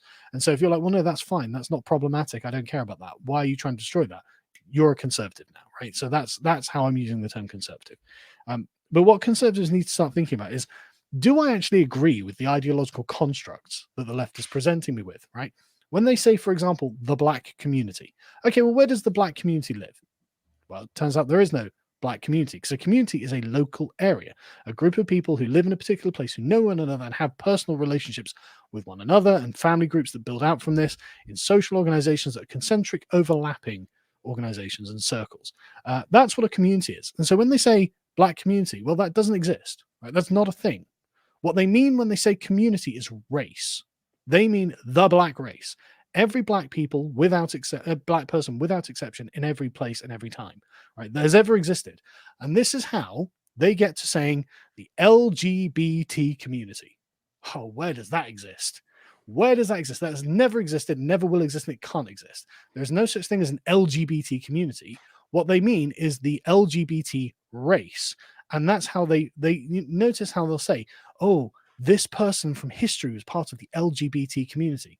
No, because that's a fictional, hypothetical construct. You're saying the gay and transgender race. That's what you're saying. So in all places and all times, you are talking about all people who you have arbitrarily categorized in this way, who don't recognize you, who don't recognize your constructs, who don't agree with your politics, and who don't see themselves at all in the way that you are trying to project onto them. And so the first thing conservatives need to do is abandon these very, very abstract, very broad categories. Because if you think about language, it's the tool we use to describe the world around us. And so if I hold up this is a can, right? And so the word can you could see as wrapping around the object. It's very close. When I say can, everyone looking, yeah, that is a can. You know, there isn't anything else you need to try and bring into this idea, into this concept. But if I were to say, well, container for drinks, you know, a vessel, well, that's a lot more abstract, because there are lots of individual things. Like a cup is also a vessel. And so now you can see how the concept has to kind of wrap around lots and lots of different kinds of things. And so you see you're abstracting, that's another step away from a concrete part of reality, you know. And so this is the danger of allowing the left to control the dialogue and control the language that we use, is that we end up in such remote places that we now just hear the black community, the LGBT community, the X community, the Y community, and we don't even question that that's a real thing, but none of it's real. It's so abstract and it's in our heads, and we use it every day, and it's how they win every argument. They always win every argument fundamentally in the framing. They frame the argument in something so remote, so abstract, that doesn't really exist, but now you're committed to it, and they can just drill you to wherever they want you to go. So I realize I'm going on quite a lot, but this, you see what I mean? Like, this is the kind of thing that we're getting into. I was going to say, you stopped at LGBT. In Canada, it's LGBTQIA2S+, and it's not a joke. The 2S is two-spirit for Indigenous, and the plus is for everything else. And some people are suggesting that might, sooner than later, you might have to add a little MAP at the end of that. And I'm not saying that to be glib. Carl, just one question. I can cite you an academic for that. There's an academic, I think he's a political science professor called James Cantor, who just came out on Twitter and said, look, if we want to be ethically consistent and ideologically consistent, we do have to add the P on the end. James Cantor? I think it's James Cantor. Let me just see this here. Cantor, psychologist. There's no shortage. Public interest about sex, and as a science and a teacher, I'm firmly... All right, I'll have a look at that. Honestly, you will be able to find his tweets to say, no, we do need to have the P on the end. And I'm not trying to smear him or anything like that, because I'm not suggesting that he is in favor of these things. His entire argument was, look, if we want to be ideologically consistent, we can identify a marginalized community that is currently on the receiving end of oppression. And technically that's true. Whether the oppression is justified or not is a completely different conversation. And you've got an entire wing of French postmodern philosophy that pathologizes prisons as a form of oppression. It's like, yes, good, oppress more. In fact, bring back hanging. What do you want? I'm in favor of certain people being oppressed for things that they do. So, yeah, I don't think oppression is intrinsically bad. It depends why you're being oppressed, doesn't it? But anyway, that's a long conversation about things. But so you do have an active advocacy movement and people who you can name who are in favor of that, I'm afraid. Someone had asked in the chat in Rumble about the grooming gangs, and set aside the ethnic racial aspect. Is one of the theories? Are you deep enough into this? Is one of the theories as to why it's been put on the hush hush, not just political correctness, but rather deep corruption of politicians who might be involved? Like, this is your Epstein story of the UK? Yes, there are definitely politicians, local Labour councillors, and probably a few MPs who have been involved in covering this up. This is without a doubt the case. But I think really the main problem is that the scope of it is actually a bit terrifying to British politicians, because I saw a video on the BBC where they were talking about the grooming gangs, and this young Pakistani woman was in like a ballet class or something. And she was like, well, we all knew it was going on, but it was just white girls. It's like, there we go. That's it. That's what it is. Because the problem isn't that this is just an issue that these individuals took part in. It kind of implicates the entire community. Like, they knew it was going on. They knew it had a racial dimension to it, a religious dimension to it, and they knew the politicians and the police were also involved in covering it up. And so no one wanted to touch it because it raises some terrible, terrible questions. And there we go. Where do you, I mean, the UK economy continues to take a lot of hits. How bad might it get this winter over there? Because there's talk it might be really, really bad. It's not going to be as bad as Germany, thankfully, but we didn't deactivate all of our nuclear power plants in order to save the Earth, and then rely entirely on Russia for our energy needs.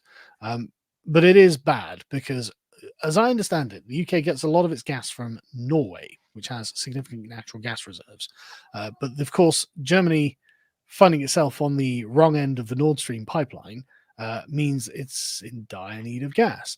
And so Norway is kindly sharing their gas with Germany and the UK. So our energy supplies are becoming more and more expensive. It is ridiculous, the amount of money we now have to spend on energy. It is shocking, but it's not going to be as bad as it is in Germany or other parts of Europe. It's going to be bad, though. I mean, it's already really hitting people. Everyone can feel the cost of living crisis. So I try not to think about it, to be honest. You get by as best you can, basically. It's going to be bad. These two subjects are going to emerge into one. First of all, before I forget, how tall are you? Because now that can of Coke looks very small in your hands compared to you're over 6 feet tall, aren't you? No, I'm 5'9". Yeah, that's 6 feet to me anyhow. How tall are you? 5'5.5" on a good day. 5'6". Really? So, yeah, I would never have known. No, I come from. I have thick soles on my shoes. But Carl, okay, so energy crisis, policy failure in the UK, in Europe. The people on the street, are they following this, supporting this war, the support for Ukraine with the social media fervor that we see in the US? And has your view of that, this morning I had the revelation, sort of in a long time in the making, that the social media campaign for the war in Ukraine is totally analogous to the social media campaign we saw about COVID. The brainwashing, the pillars of marketing, branding, repetition, demonizing. Is the sentiment for the war in Ukraine one of general support among the population, or are people sort of among themselves saying this is ridiculous and sort of analogizing the elite social media campaign to that they use in COVID to pit neighbor against neighbor? This is what I call current thingism. Because you'll notice that every current thing has the same essential characteristics applied to it. Our side is 100% good. everything about what the current thing is an unvarnished good. There are no detriments, no downsides to any of it. And whatever is opposing the current thing is an unvarnished evil. Everything about it is incredibly bad, and there are no redeeming characteristics to it. And so we represent all virtue, they represent all vice, and therefore you should be flag waving for a foreign country, or you should be, wearing a gay armband or whatever it is, whatever the thing is. And the opposite team is evil. In the UK, there was some polling done recently that showed the majority of the country don't support the current thing. They don't support Ukraine, and they don't really care about Ukraine. Because just my personal view, I don't care about Ukraine and Russia at all. I have no interest in Russia politically, and I have no interest in Ukraine politically. And so when they're like, you need to support the current thing, it's like, well, I'm instantly skeptical that Ukraine is an unvarnished good because it's sorry to sound callous, but it's an Eastern European country, and every single one of them is wildly corrupt by Western European standards, right? I mean, Zelensky is nearly a billionaire. He was a comedian, right? A Ukrainian comedian, nearly a billionaire. Put two and two together, there's some massive corruption going on there, right? Obviously, Putin is an evil dictator who's massively corrupt as well. So, I'm watching a spider and a scorpion duke it out. Oh, I'm on the scorpion side. No, I don't care. I don't. It's not my business. It's just Eastern European. Someone's going to say, Carl, this is, I won't say white privilege because we're still dealing with Eastern Europe, but they're going to say cultural privilege. It's an atrocity. So you have to care, and you're a selfish bastard for not caring about this atrocity. Wow. I would agree if you didn't make us forcibly dismantle the British Empire. If we were the imperial power who was deigned to go around the world and stamp out injustices, I'd be like, yes, that's right. Send the Navy, go over there. We'll give Russia another thrashing like we did in Crimea. But everyone's like, no, imperialism bad. No, you can't go around being imperial and imposing your values on these countries. That's evil. And so, okay, I agree with you. Great. Now what? Now, why is it my problem? I am now a little Englander. I just want to live in my little country and be left alone. The world's problems are not my problems. And you made sure that I had to say that. And so now you can reap what you've sown. Not my problem. Any hope, do you think, for modern culture in the sense of, I thought at some point somebody would wake up in Hollywood and be like, let's not keep losing billions of dollars. Let's not trash brands that cost us billions of dollars. Like they did with Star Wars, Star Trek, as you noted, everything. Yeah, everything. Is there any hope other than, maybe the critical drinker stuff gets picked up and we can, there's some cool independent comics. But other than that, is there hope that Hollywood will change direction? I think they will, and I think the early signs are already there. You can see that Disney are pulling back on the woke stuff. You can see a bunch of different areas of life. In fact, there are a bunch of CEOs who have come out in vocal support of Elon Musk because of what he's been doing, saying, no, look, we're going to have a level playing field when it comes to social media. I'm going to uncancel a bunch of people, get rid of some people who've been making violent threats, in fact, from this platform. We're going to have the rules applied evenly to both sides, which is all anyone really actually wants. I personally just want everyone to be able to use it within the bounds of reason. I don't want to see Ethan Klein cancelled, but if Ethan Klein is going to go the Kanye West route and sit there calling for death to whoever and saying crazy things, well, okay, you're going to get yourself cancelled, mate. He meant bomb the NRA with love. I mean, that's it's a joke. It's a joke. And I don't Minecraft, yeah. So I actually do think there is hope on the horizon. It's just going to be a little bit off. And the thing is, though, the problem is going to be the poison left in the system, right? Because I don't want to get too deep on this, but I think that there is. It's like having polio, right? And so you'll never walk properly, even if you recover from it. And so what's happening to Zoomers in particular from the millennials, because people of our generation dropped the ball and allowed them to take over, is that they have come into a world where I think there's, in some ways, kind of a piece of them missing, right? In the same way that I feel that there's a piece of me missing because my parents didn't make me go to church.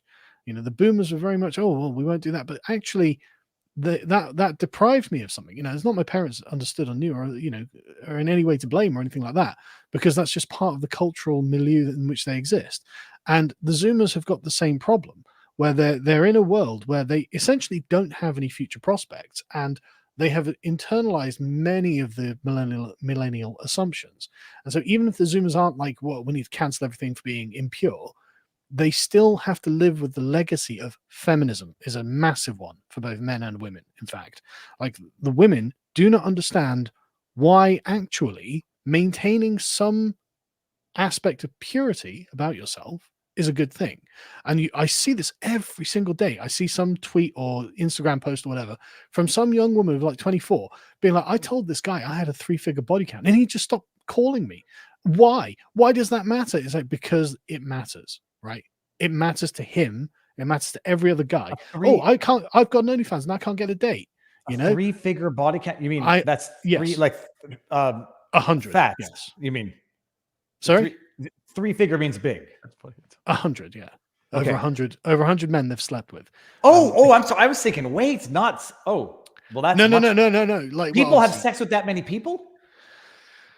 They do now, because and I mean, when we were lads, I'm sure you remember, it was quite difficult to get a woman to put out, right? You had to work quite hard, buy lots of flowers, and you had to spend a lot of time investment before she would let you get anywhere, because she was considering her own sanctity to be something worth preserving. Well, the millennials have completely flattened that out, and that no longer exists for Generation Z women, which is not good for either the women or the men, because you've got so many young women who are like, I'm on OnlyFans, I can't get a date. No guy will date me because I'm on OnlyFans. It's like, okay. And then conversely, you've got the guys going, I can't find a woman who doesn't have a sordid history, that I would like to marry, and so this... I just need to say this, because this is not a double standard. If I knew of a man that had sex with 100 women, I would find it equally as nauseating. I mean, it's like I have trouble touching doorknobs. It is a double standard, and it's right that it's a double standard. This is another left-wing assumption we have to... I'll hear you out, and then I'll tell you my bit afterwards. Go ahead, Carl. So the question is one of power and decision-making, right? It is very easy for a woman to have sex. It's very hard for a man to have sex. And so it is an explicit and vulgar display of power when a woman just repeatedly has sex with lots and lots of different guys. That is not hard. It's in the same... conversely, it would be the same if you would be impressed if a woman were able to beat up 5 different guys, but you're not impressed when a guy beats up 5 different women, right? It's about relative social power. And that's why it's a double standard, and that's why it should be a double standard, right? A man who is I'm doing wrong. I agree with you. You shouldn't, as a man, go and have 100 partners. That speaks to something wrong with you. But there is also the aspect of, well, you did it at the social disadvantage that men have when trying to have sex with women, whereas a woman has an obvious social advantage when trying to have sex with men. There was these two, an attractive man. I saw this ages ago. I wish I'd saved it because it was such a good example of what I'm talking about. Like, it was one of those sort of viral social experiment videos where an attractive woman, was going up to guys on the street saying, do you want to have sex? And half these guys were like, are you serious? And they're like, yeah. And half of them said yes, right? Attractive guy went up to various women on the streets, propositioning them, and like, hey, would you like to have sex? Just really nicely, friendly. Dangerous Ranger, pepper spray in the face. What percentage of those women do you think said yes? 5% at most. 0 of those women said yes, because there is something important about sex, right? Women control access to this very important thing. And you remember, sex before birth control, I mean, and even after, it's something profound, right? It generates new life, and that's a huge commitment for a woman. And so instinctively, they're going to be like, right, actually, I need to be particular with the guys I'm going to have sex with.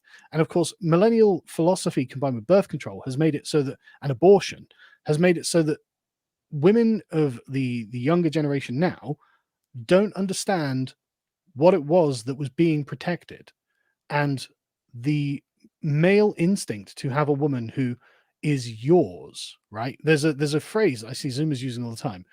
She wasn't your woman, it was just your turn, right? And that is the saddest phrase in the world to me, genuinely sad. And I hate to base so much of what I see on viral posts, but I do think it's important because I think these hit a cultural zeitgeist, right? They're part of They hit a node, which is why so many people want to share them, right? And so when, like, you know, like 100,000 or 1 million people have liked a particular post, there must have been something about it that was important, right?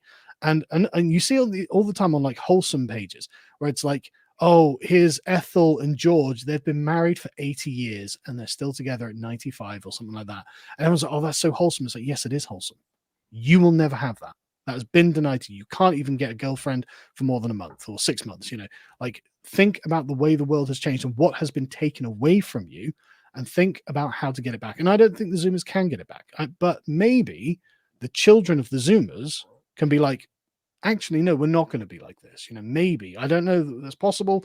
We're in a brave new world, I'm afraid, but like, it is part of the difference between men and women and what each of them wants from the other that we need to start essentially not turning back the clock on, but realigning to what essentially the biological reality of these things is.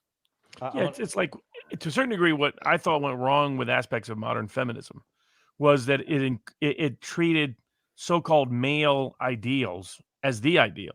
In other words, it stripped what was unique to femininity away from the source of women's power. That rather than looking at things and saying, well, we make sure women are protected in a certain way, treated equally, etc., it became, we want women to be more like men. We want success is CEOs. Success is high-ranking political positions. Success is outside of the home. Success is not raising kids. And you'll notice, you'll notice that you're completely right about all of this. But what this does is render women as effectively defective men.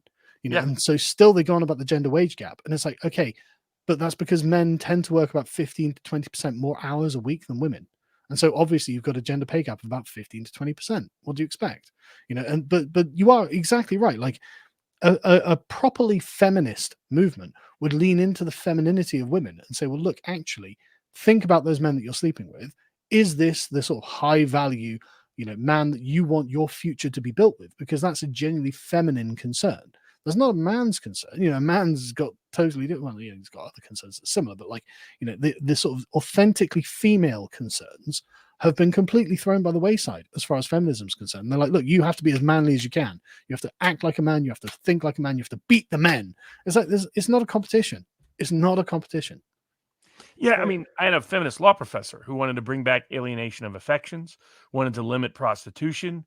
And the reasons for it was it's depriving women of their leverage in the biological space. Absolutely. And she understood this in a way. I mean, like, now she would be persona non grata in the feminist space, even though she was one of the prominent feminist law professors of her time and place. And so you see it in that kind, and then you see it in things like, there's a psychologist that was talking to my brother that was pointing out that what feminists have done is recreated old societies to where you have 80% of the women competing for 5% of the men. And you see it reflected in the Tinder realities of the world. And it creates, on the flip side, the incel culture, who now those women ignore. So you have 50-60% of men who don't get any dates. And this is not a sustainable modern system in our modern day society. And some women are waking up to it bits and pieces in some generations, but millennials have been the worst at it. You know, like, the definition of true feminine liberation was how many men they slept with. It's like, where did you get that idea? Yeah, I mean, that's like, it's not an accomplishment, you know, for a woman to have sex with loads of guys. It's not an accomplishment. You've raised a number of interesting points. I view the world through my own lens of fear of disease, which keeps my schmeckle in my pants. The hottest woman off the street asked me to have sex. I'm like, holy cows, how many people have you done this with before? Not in a million years. I have to like go through blood tests before I go get intimate with a woman. It's fascinatingly interesting, and I can see, Carl, in demeanor. Who was I watching where you were interviewing, talking about it was the British podcast where you're talking about the 50-some-odd-year-old model who went to Instagram and wants to be valorized as a 50-year-old for what, you know, she was valorized for as a 20-year-old, and then gets angry when that doesn't happen. And I mean, it's compelling. I think it's intuitive, and then I can understand how it leads to Wikipedia entries calling you misogynistic for acknowledging inherent differences, but also inherent misplaced values. And now you're making me very, very nervous about raising my two girls, because I didn't think of this. Yeah, I'm really nervous myself. Yeah, I was wondering, because I had this discussion with Viva down in Texas, about things like one thing I regret with Piggy's stepdaughter. I didn't ban Facebook, social media, any of that. But her generation has self-harm rates that are 6 times the norm. The depression, anxiety rates off the score. They're facing a range of psychological issues no other generation of women in modern age have faced. And it appears to be correspondent to social media. And I know Viva went through it with dealing with, when do you let them access or not access it? If I had to go back and do it all over again, I would move out to the woods and shut off all social media. We'll raise them like Hannah at some level. But it would be better than what the world they faced, where they're being sexualized by the time they're 11 or 12. I remember I knew it was going to be a bad sign because when she was at Malibu High School, she was in 7th grade, and half the 12th grade boys had liked her on Facebook. And I'm like, this isn't going to work out. Yeah. This is risk. So how do you deal with that in the modern age? Are you going to let them have access to modern culture, like things like Disney and these films bombarding these messages constantly? Little YouTube videos, they're sitting around, flipping around, bombarding them with these messages. Schools now bombarding them with messages. How do you protect their minds in the current manipulative space? You can't protect their minds. I think that there are 2 problems, right? So the first one is, of course, left-wing messaging, which thankfully young people are generally skeptical of being lectured at. My daughter, when she was 11, she came home and was like, "Dad, I'm gay." It's like, okay. Where did she think that? Oh, Dad, I'm a lesbian. Right. Okay. And a few months later, I can't even remember what the thing was, but she'd come into the kitchen while I was making the dinner that evening, which I don't normally do. And she was like, I don't understand this thing about, it was left-wing LGBT ideology. She was like, I don't understand this. This doesn't make sense. I was like, that's right. It doesn't make sense. And she was like, huh. And she walked off. And then a couple of months later, we were on just a walk around the local forest. And she was like, I'm not gay. I'm not gay. I like this boy at school. And I was like, oh shit, it's even worse. God, no, just go back to being a lesbian, But the point is, I think that the trick is to not be the moralizing browbeater, right? I wasn't giving her anything to revolt against, and she was just like, wait, that doesn't make sense. Wait, no, that's nonsense. I like Frank over there or whatever. It's okay, fine, whatever. Jesus. Now my wife is literally like a Victorian school mom when it comes to her spending time with boys, so it's okay. She's not allowed. So that's the first thing. And that's the only good advice I have, I think, for parents. It's not that you can't challenge it; it's in the way that you challenge it, right? And the better thing is to provide the good example, right? And say, well, I don't agree with that, and this is why. You do as you want, And so don't make them feel on the defensive whenever you're challenging this thing, because I think that a lot of the time they're not invested in the ideology, right? And so they'll be like, yeah, no, that's crap. I don't like it, right? And so they'll get over it themselves. But the other problem is social media. Now, social media is not the same as being preached at by a left-wing ideologue. Social media is about addiction and influence. And so I'm actually a total tyrant about mobile phones, and none of my children have a mobile phone. None of my children have access to social media. And if I caught them with a mobile phone and social media, I would take it away from them immediately. And the people are always like, well, when are you going to let them have mobile phones? It's like, well, I don't know. The same age I'm going to let them have heroin, actually, because it's a deeply addictive and destructive form of addiction. And so you tell me what age they should have heroin, and that's the age that they can have a mobile phone. And so basically they can have one when they leave home, and I'm no longer in control of their lives to any degree. But no, I'm a total tyrant about it. But honestly, I think I'm doing the right thing. I think that's the right thing to do. I'm in some sense not a tyrant at all, but very, very tolerant. And it's difficult for me to say, get off your devices when they know that I'm on mine probably 8.5 hours a day on my phone and whatever. Can I stop you there? Go for it. You're the dad. True, but being a hypocrite of a dad, it will allow for a certain form of even harsher rebellion, where they're going to justify their rebelling by saying that my dad's a hypocrite. And therefore, I'm going to go find it somewhere where it's not going to be supervised, and I'm going to go harder into exploring this cesspool of the interwebs than I would have otherwise. Possibly, but the argument I would advance is it's in the same way as smoking and drinking. Like, I wouldn't let my children smoke and drink, even if I smoke and drink. And they'll say, well, why can't I do this? Because you're not an adult. That's why. This is an addictive substance. You're not old enough to be able to manage your own life yet. And so I can do this because I am. And when you're old enough, then you will. So you can treat it like a rite of passage rather than treat them as if they're your intellectual and moral equal, which is, again, another like, it's another left-wing presupposition, actually, that we should actually accept the moral arguments from our own children. It's like, no, I'm sorry, they don't understand. They're not old enough. I'm not going to engage with that. I'm actually going to appeal to the more sort of conservative view of like the hierarchical authority. It is because I say it is, and I'm the one who sets the moral order of the house. And so this isn't even up for debate. I can use a mobile phone, like I can drink and I can smoke. You can't because you're a child. When you are setting the moral order of your own house, well, then that'll be different, and you'll get to make the mistakes. You'll be responsible for your own decisions because you will be an adult. But when you're not an adult, you don't. And I realize it's very old-fashioned sounding, but I think I'm right to do it. But Carl, I'll just say this: if I'm your kid, though, I'm going to say, well, okay, the rationale for not pushing back too hard on certain ideological things is you don't want them to pull back too hard. But that seems incompatible with this philosophy, which is I'm pushing too hard. I'm the dad, and I'm going to tell you what's going to go on here, but not what to think. And I understand the argument is, one, I'm telling you what to do, not what to think. And we'll discuss ideas, but we will not discuss, behavior that I set for the house. I just know what I was like as a kid, and I would be rebelling. But boy, howdy, against your method of parenting.